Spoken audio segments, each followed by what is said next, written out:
Good afternoon. Thank you for being here. I appreciate it. I'm here with Jim Barnacle, who's the special agent in charge of the FBI for North Carolina.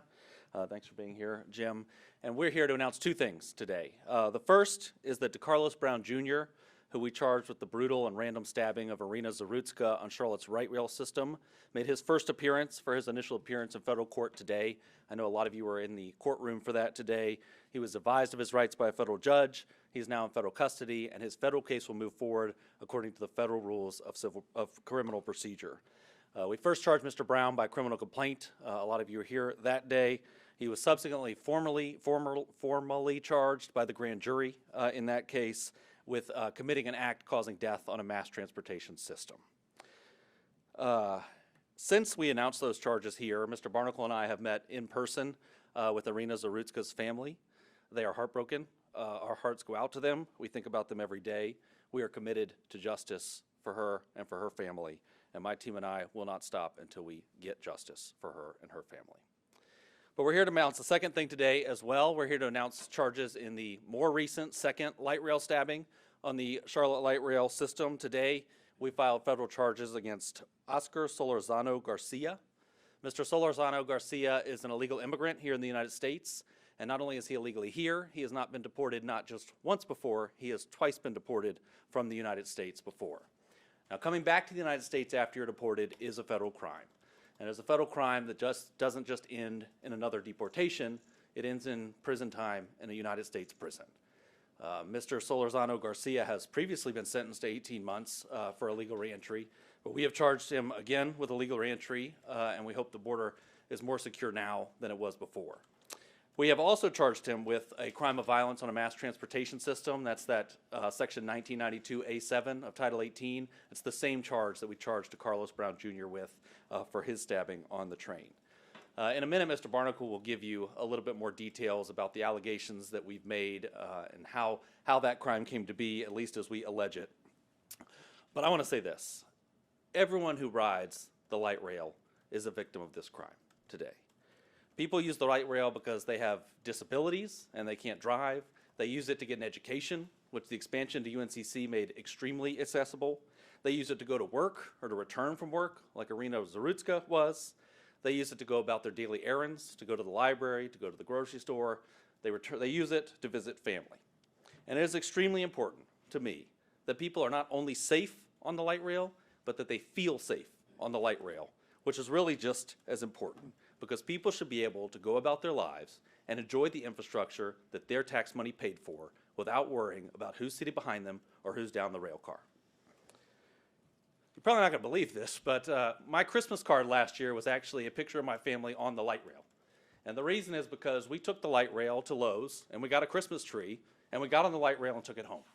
And it was this great family moment because we ran into all these people. Everyone said, oh, you got your tree. It was this community moment that we have in Charlotte a lot. That's part of what makes Charlotte what it is this community that loves the city and enjoys what we have built here. Now this year I went to the same Lowe's to get my Christmas tree, but I brought a pickup truck this time. I did not ride the light rail, and that makes me sad. It makes me sad because you learn a lot on the light rail. I have a 4-year-old daughter. You encounter people on the light rail that are using the light rail for these opportunities that we talk about, that are using it to go to college, to get work, to obtain things that you could not obtain without that infrastructure in the city. And not only does she lose that lesson this year, but a lot of people in Charlotte are losing the opportunities that are brought by public transportation. And we have invested too much as a city to let that happen. The federal statute prohibiting violent acts on mass transportation systems exists for this reason. Those systems belong to the public. They must be safe, they must be accessible, and they must be free from violence. And we are going to do everything we can to make sure that is the case, at least here in Charlotte. I want to thank a lot of people today. First, I want to thank the Charlotte-Mecklenburg Police Department, our new Chief Stella Patterson, who has put an emphasis on violent crime, particularly in our areas where we congregate, like Uptown and public transportation. Her department quickly made an arrest here. And this is the second light rail stabbing where an arrest has been made practically immediately afterward, which is impressive police work. I want to thank the District Attorney's Office and Spencer Merriweather, who brought charges quickly and detained the defendant on state charges. I want to thank Immigration and Customs Enforcement for working across agencies to make sure people like Mr. Solorzano Garcia are not here to commit these crimes. And of course, I want to thank the FBI for a very, very quick investigation so we could quickly bring these charges, which we brought by criminal complaint today. We have built a world-class city here in Charlotte. There's no question about that. But that will all be lost if our residents and visitors alike do not feel safe when they go about their daily lives. But the federal government is here to make sure that those who use public transportation, those who rely on public transportation, can safely do so, and not just safely do so, but feel safe when they do so, because everyone deserves to enjoy all that Charlotte has to offer. I'll now turn it over to Mr. Barnacle, who'll talk a little bit more about the incident itself. Thank you, Russ. Jim Barnacle, the FBI Special Agent in charge here in Charlotte and overseeing North Carolina. 2 months ago, I stood in this exact spot with U.S. Attorney Ferguson to announce federal charges related to the tragic murder of Irina Zarutska last August. Irina's family has publicly expressed their concerns upon hearing someone else was stabbed on the light rail. And our hearts go out to her family again. In this case, Good Samaritans rendered aid to the victim and gave CMPD officers a detailed description of the alleged attacker, which helped those officers arrest the suspect within minutes. The person charged in this crime, Oscar Solorzano Garcia, never should have been in Charlotte or ever been in this country. He had been deported twice. I'll detail his prior criminal history in a minute, but first I want to read from the criminal complaint about the night of December 5th. The first calls came into 911 or 911 at approximately 4:49 p.m. A witness told the Charlotte-Mecklenburg Police Department Solorzano Garcia got onto the train at the Scaly Bark Road, Carson Boulevard station, and that he appeared to be intoxicated and was being belligerent. The witness went on to say the victim and Solorzano Garcia got into a verbal altercation on the 9th Street station and stated as the train began to arrive at Parkwood Station, Solorzano Garcia pulled out a long knife and a red sheath from the right side of his pocket, his pants. The witness said the knife was at least 12 inches long.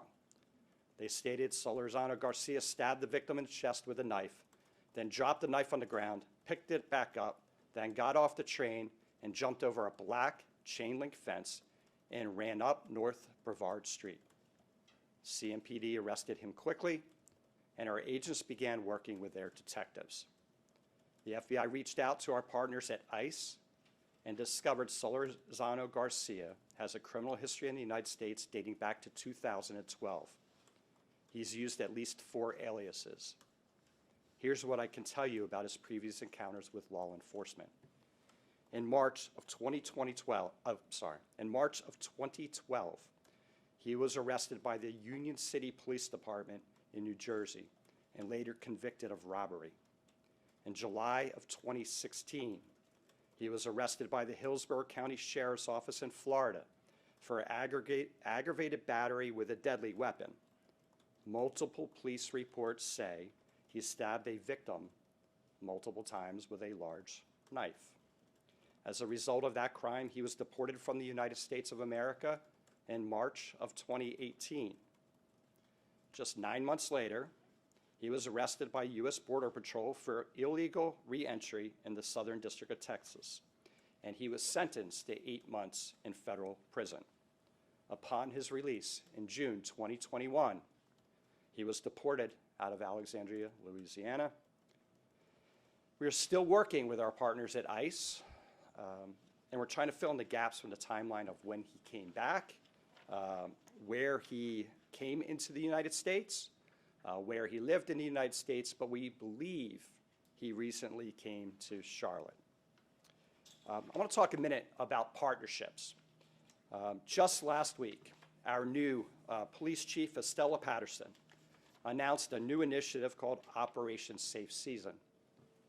Simultaneously, a few weeks ago, the FBI announced Operation Coast to Coast. And it's very nice we have these two operations running at the same time, and they are to fight violent crime across the United States. Here in this city, we are working with CMPD under the command of Estella Patterson, and we are supporting the initiative to reduce violent crime. And last week, she surged police to the uptown area, and you'll have to talk to CMPD about the details of that. But I can tell you that the FBI's Violent Crime and Safe Streets task forces were out last weekend, and they worked cases jointly with CMPD, and we are pleased to announce today that we have referred 6 cases to the U.S. Attorney's Office here in the Western District of North Carolina, and those were 6 people that were felons in possessions of firearms. Of those 6 people, 2 stolen firearms were recovered. 1 firearm was being possessed by a gang member, and a firearm had its serial number scratched out. The weapon was altered. Got a crime problem across North Carolina. There are many agencies committed to working federal crimes and to working state and local crimes. We met earlier this week with all the federal partners here in North Carolina. The State Bureau of Investigation also attended that meeting, and the U.S. Attorney's offices from North Carolina and South Carolina. And we talked about addressing violent crime and crime and the plight brought to us by drugs and the cartels. So we look forward to future collaboration and more arrests. Today, circling back to what we had, as U.S. Attorney Ferguson said, people should be able to ride this light rail. They should be able to go home from work. They should be able to go out to to town here. They should be able to get home each evening, and it should be safe and secure. And unfortunately, it is not. We had a terrible situation, and thankfully, we did not lose another life. That is all I have. Turn to Russ for questions, perhaps. Sure, thank you. We're happy to take any questions you've got. Mr. Ferguson, you ever with Queenston News here in Charlotte. Earlier this week, the sheriff placed some onus on DHS because Mr. Solorzano wasn't caught up in the Operation Charlotte's Web in the past weeks. Has DHS explained why he was not on that list of their detainees or hiccups? No, well, here's the thing about illegal immigration. There's no record of these people coming into the United States or being in the United States or where they are in the United States. So there's not a list of illegal immigrants we can go down and arrest them all, or we would do it. And that's why the CBP operation sometimes seemed a little hectic at times, because it is a very difficult crime to detect. And they didn't get Mr. Solorzano Garcia, but I certainly wish that they had, because we would have saved a very, very bad incident here. Russ Hunter here. Hey, Hunter. Channel 9. We have heard that there could potentially be gang affiliation and ties with Mr. Solorzano. Can you speak on that? Are there indeed gang ties with him? So this investigation is ongoing. There are some initial indications there may be a gang relation, tattoos and things like that that would be consistent with MS-13, but we have not confirmed yet whether there are any gang affiliations here, and the FBI is actively working on that. And I know you spoke to the second question, the re-entry charge. He got past it once, I guess, with the actual charge of it. Do you think it's going to stop him this time? Or what needs to be done further? Yeah, that's a great question. He did serve 18 months before and came back, so it didn't stop him that time. We're looking to get a much longer sentence this time, and I hope send a message with it. The other thing is the border is much more secure than it used to be, and so at the end of his sentence he will be deported, and if that border security remains, we are more confident that he will not re-enter the United States. Casey Jones with WCCD. So this is the second person charged with violence on mass transportation here in Charlotte, maybe in the last 100 days. So do you think it's time for city leaders to look at maybe closing the transit system, adding more barriers, more security for safety? Yeah, I mean, it's above my pay grade on what to do as far as transit goes. I think transit has to be accessible to people. We have to have the trains, we have to have the buses. People rely on it to get to the grocery store, to get to work, to get to education. We have to have it. Should it be more secure? Absolutely, I think so. Whatever we're doing now is not working. We've had 2 stabbings, 1 fatal, and that's in addition to a bunch of other more minor crimes, relatively minor crimes, that happen on the light rail every day. And we've seen reports of people riding the light rail back and forth, using it as a mobile shelter. And I suspect a lot of those people are people that can't get into the homeless shelter or have been kicked out of the homeless shelter. So it's people that you really don't want on your transit system.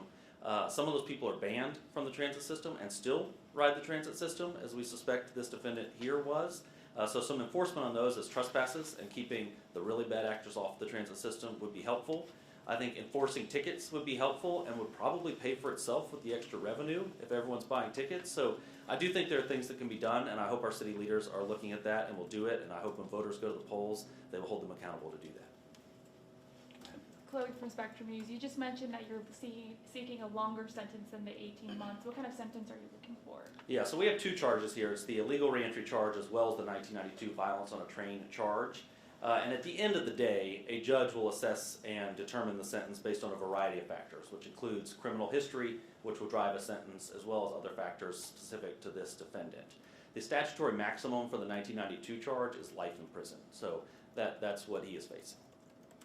Yeah. Russ, your office often deals with the victims and their families in these two cases and other cases. What is it that city leaders or city officials who say they are trying to solve a problem on our light rail system, what is it that they may not be grasping of the impact that it is clearly having on citizens here?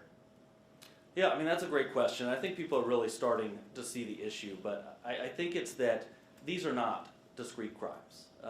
And we have tremendous violence in this city, sadly. And there are violent acts all over the city. But when they happen on a closed-in rail car with closed doors where you cannot get off, that is a terrifying situation, and it's driving people not to use the infrastructure that as citizens they pay for. And I hope that that's what they're taking from this, is that we've got to do something, because citizens are entitled to use that train and feel safe doing it. And so I hope that's the message they're taking. Russ, when it comes to public transit, it's not just the light rail system that has a safety problem. We know that there's, assaults and stabbings on the bus systems all the time, even shootings. There's been fatal shootings. So can we expect the federal government to take the same kind of tough stance on the bus system that they've been taking on the light rail system? Yeah, thank you for the question, Casey. And it's not just the bus system, it's the special transportation system that handicapped individuals use as well. And yes, we're concerned about the whole system. And we have evaluated cases on the bus before, and some of those cases have different facts and have not been able to bring charges in them. But listen, if you are riding public transportation, I don't care if it's a bus, I don't care if it is a train, I don't care if it's a special transportation vehicle, I don't care if it's a stop. We are going to look at that case and we're going to hold you accountable at the federal level, because it's not working at the state level. And so buses are no different to me. Buses are a little better because you can stop the bus and open the door and let people off. In this case, the doors were closed, and Mr. Solorzano Garcia was on the train with those people for minutes. And thankfully, he didn't do any other violent acts. But this is the second. I really terrifies me to think about what the third could be. Russ, do you think, Katie Soul at WBTV, do you think there needs to be stricter weapons enforcement, more security? We were out talking with riders this week who said the CATS contract on a marketing firm they feel should have been put towards tighter security enforcement, whether that's more officers or some sort of screening. What do you think needs to be done to stop people from walking on the light rail with an alleged 12-inch knife? Yeah, no, I totally agree. I mean, the light rail sells itself. I don't think we need a PR system to sell the light rail. It has been a tremendous success in Charlotte. It will not sell itself, and no PR firm in the world will sell it if people don't feel safe riding it. So I absolutely think we need stepped up security. We need people looking for people who have been banned before. If you've been banned from the light rail, you've been banned for a reason. They don't go around the light rail banning people here and there. They ban you because you've done something on there and you should not be on the train. So extra security should be enforcing those bans. If there was an officer on that train when this happened, I think this incident could have been avoided. Because Mr. Solorzano Garcia got on, allegedly inebriated, causing trouble, causing a ruckus for everyone on the train. This victim, we allege, stood up to him and ended up stabbed. But if security had been on the train, they could have kicked him off before it rose to that level. So I absolutely think that would be a step in the right direction. Thank you, Kate. Russ, to put a bow on this, when we were here 2-ish plus months ago, I think a lot of people were saying this was a one-off case. Now that we're here all over again, do you believe the transit system is safe? Yeah, I wish that were a one-off case, and I was one who thought that as well, and couldn't believe we had a second stabbing, especially after there's been some attention and some stepped up efforts here. So is the light rail safe? You know, I told you I didn't go on it this year to get my Christmas tree.